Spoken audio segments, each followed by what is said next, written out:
Welcome back guys. आज हम class 9 science NCERT के चैप्टर 5 का पार्ट 1 पढ़ेंगे।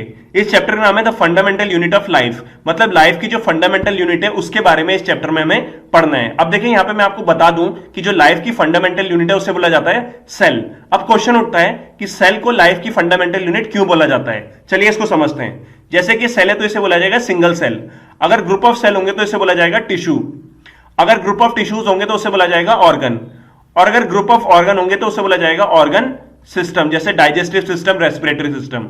अब खूब सारे ऑर्गन सिस्टम मिलकर एक ऑर्गेनिज्म बनाते हैं, मतलब एक पूरी की पूरी बॉडी बना देते हैं। तो शुरुआत कहां से हुई है? शुरुआत हुई एक सेल से, इसीलिए सेल को लाइफ की फंडामेंटल यूनिट बोला जाता है। While examining a thin slice of cork, Robert Hooke saw that the cork resembles the structure of honeycomb consisting of many little compartments. तो देखिए जब रॉबर्ट हुक ने सबसे पहले कॉर्क की थिन स्लाइस को माइक्रोस्कोप के अंदर देखा तो उसने देखा कि उसके अंदर हनीकॉम स्ट्रक्चर दिख रहे हैं, मतलब मधुमक्खी के जैसे कुछ स्ट्रक्चर दिख रहे हैं, और उसके अंदर उन्हें लिटिल कंपार्टमेंट्स दिख रहे थे। Cork is a substance which come from the bark of the tree. देखिए ट्री की जो बार्क होती है, मतलब ट्री की जो छाल होती है, उसमें मिलता है cork. This was in the year 1665 when Hooke made this chance observation through a self-designed microscope. देखिए 1665 में सबसे पहले रॉबर्ट हुक ने कॉर्क की थिन स्लाइस को सेल्फ डिजाइन माइक्रोस्कोप के अंदर देखा। Robert Hooke called these boxes cells. अब जो खाली स्पेस उसे दिख रहे थे उन्होंने उसको नाम दिया सेल, क्योंकि सेल का लैटिन में मतलब होता है little rooms.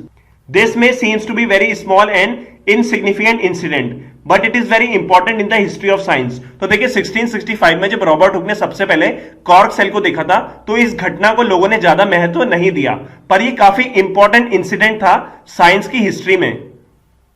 This was very first time that someone had observed that living things appear to consist of separate units. तो पहली बार किसी इंसान ने यह देखा था कि लिविंग थिंग्स जो होती है वो छोटे छोटे यूनिट से मिलकर बनी हुई होती है, और आज बायोलॉजी में इन यूनिट्स को बोला जाता है cell. What are living organism made up of? अब हमें देखना है कि लिविंग ऑर्गेनिज्म किस चीज से मिलके बने हैं। तो इसको समझने के लिए हमको एक्टिविटी 5.1 समझनी पड़ेगी। इस एक्टिविटी में सबसे पहले हमें ऑनियन बल्ब को लेना है, फिर उसकी पतली सी स्किन को बल्ब से रिमूव करना है। इसके बाद स्किन को जल्दी से वाटर कंटेनिंग वॉच ग्लास में रख देना है ताकि स्किन सूखे ना। अब हमें ग्लास स्लाइड लेनी है जिसमें ओनियन पील या ओनियन स्किन को ट्रांसफर करना है। अब हमें ओनियन पील पर आयोडीन सॉल्यूशन की एक बूंद डालनी है ताकि ओनियन पील के अंदर जो सेल्स हैं उनको कलर मिल जाए। इससे हमें सेल्स जो ओनियन पील के अंदर हैं वो हमें माइक्रोस्कोप में आसानी से दिखने लगेंगे। अब हम माइक्रोस्कोप की मदद से ओनियन पील के सेल्स को देखेंगे। तो हमें क्या ऑब्जर्व हुआ जब हमने ओनियन पील के सेल्स को माइक्रोस्कोप में देखा? अब जो ओनियन पील के अंदर हमें स्ट्रक्चर दिखे उसको हमें ड्रॉ करना है। ये स्ट्रक्चर्स कुछ इस तरीके से दिखे। अब हमें दो डिफरेंट साइज के ओनियन लेने हैं, एक बड़ा ओनियन और एक छोटा ओनियन। बड़े और छोटे ओनियन से हमें पील को रिमूव करना है और उसको अंडर माइक्रोस्कोप स्टडी करना है। अब यहां पे एक क्वेश्चन आता है कि बड़े ओनियन से जो हमने पील को रिमूव किया उसके अंदर जो सेल हैं, या छोटे ओनियन से जो हमने पील को रिमूव किया उसके अंदर जो सेल्स हैं, क्या वो सिमिलर हैं या डिफरेंट हैं? इसका आंसर हमें आगे मिलेगा। अब यहां पे एक क्वेश्चन आता है कि ओनियन पील के अंदर जो हमें स्ट्रक्चर्स दिख रहे हैं वो क्या होते हैं? These structures look similar to each other. जो ये स्ट्रक्चर्स होंगे ओनियन पील के अंदर वो एक जैसे होंगे, मतलब सिमिलर होंगे। Together they form a big structures like an onion bulb. और ये छोटे छोटे स्ट्रक्चर्स मिलके एक बड़ा स्ट्रक्चर बनाते हैं जैसे कि ऑनियन बल्ब।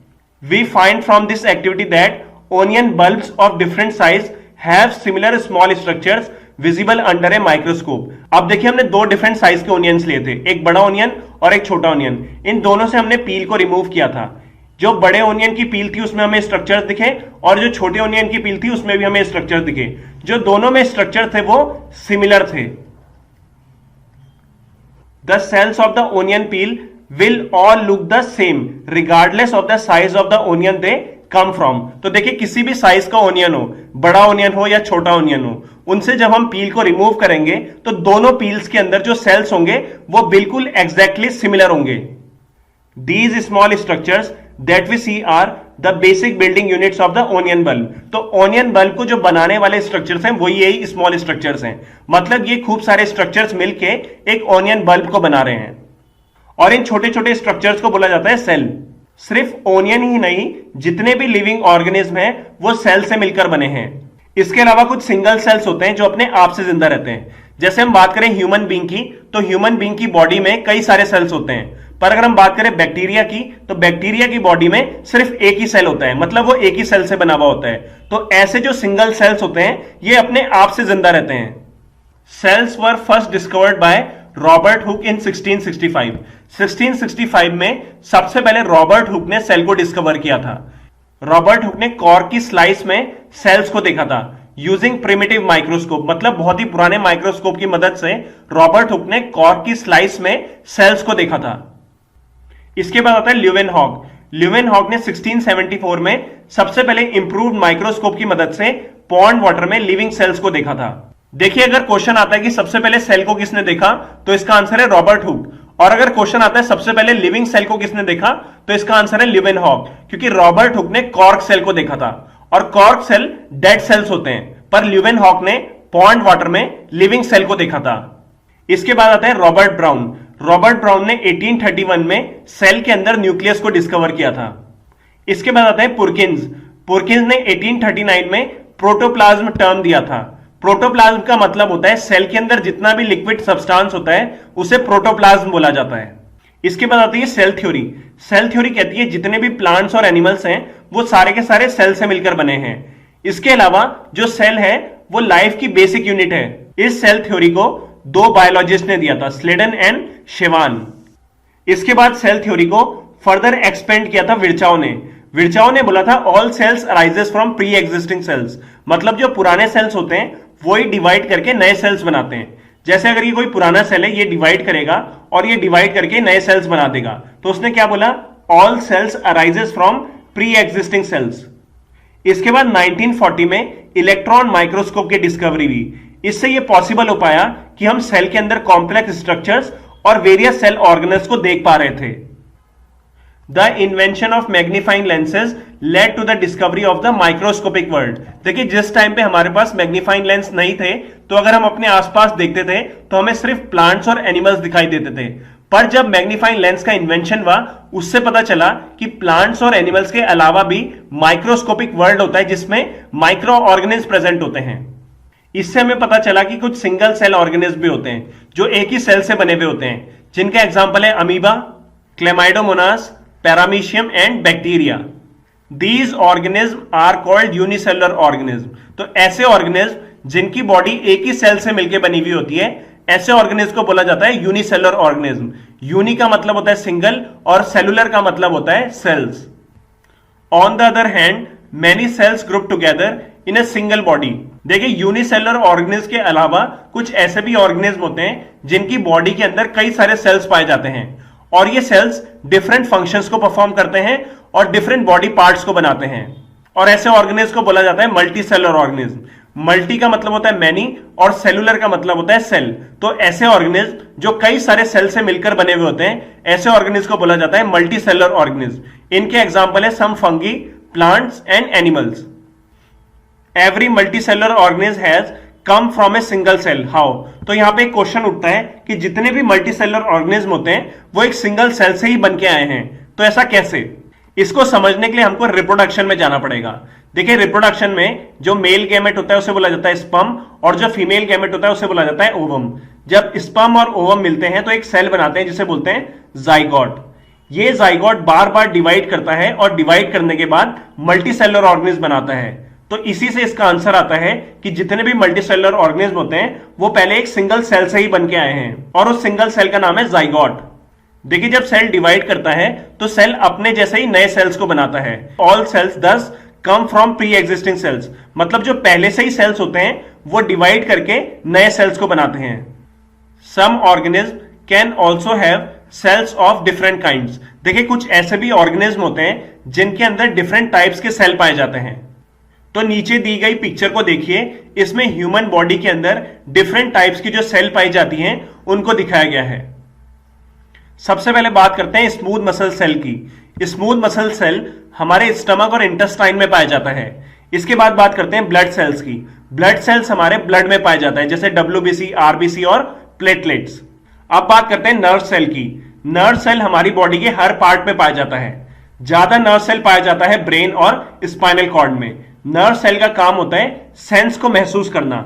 जैसे अगर हमें दर्द महसूस हो रहा है या ठंडा या गर्म महसूस हो रहा है तो वो सब महसूस होता है नर्व सेल्स की मदद से। अब हम बात करते हैं ओवम की। ओवम जो होता है वो फीमेल गैमेट होता है, ये फीमेल की बॉडी में पाया जाता है। और जो स्पर्म होता है वो मेल गैमेट होता है और ये मेल की बॉडी में पाया जाता है। थोड़ी देर पहले हमने पढ़ा था कि स्पर्म और ओवम के मिलने से जाइगोट बनता है। बोन सेल ऑब्वियसली बोन में ही पाया जाता है और ये बोन को स्ट्रेंथ प्रोवाइड कराता है। इसके बाद आता है फैट सेल। फैट सेल को एडिपोज सेल्स भी बोला जाता है। फैट सेल्स के अंदर फैट स्टोर होता है। The shape and size of cells are related to the specific function they perform. अब देखिए सेल का शेप और साइज कैसा होगा ये डिपेंड करता है कि वो कैसा फंक्शन परफॉर्म करता है। Some cells like amoeba have changing shapes. अब देखिए अगर हम बात करें अमीबा की तो अमीबा की कोई भी फिक्स शेप नहीं होती है, इसकी शेप चेंज होती रहती है।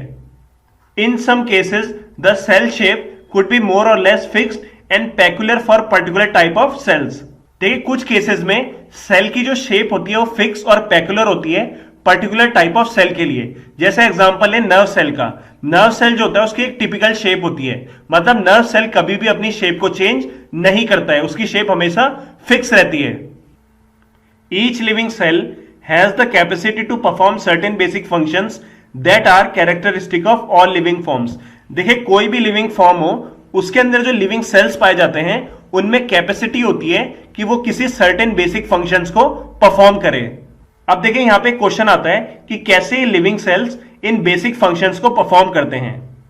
We know that there is a division of labour in multicellular organism such as human being. तो अगर हम एग्जांपल लें ह्यूमन बीइंग का, ह्यूमन बीइंग एक मल्टीसेलुलर ऑर्गेनिज्म है और मल्टीसेलुलर ऑर्गेनिज्म के अंदर डिवीजन ऑफ लेबर होता है। डिवीजन ऑफ लेबर का मतलब है काम का डिवाइड हो जाना, क्योंकि डिवीजन का मतलब होता है डिवाइड और लेबर का मतलब होता है काम। तो काम के डिवाइड हो जाने को बोला जाता है डिवीजन ऑफ लेबर। तो चलिए इसको समझते हैं कि इसका मतलब है क्या।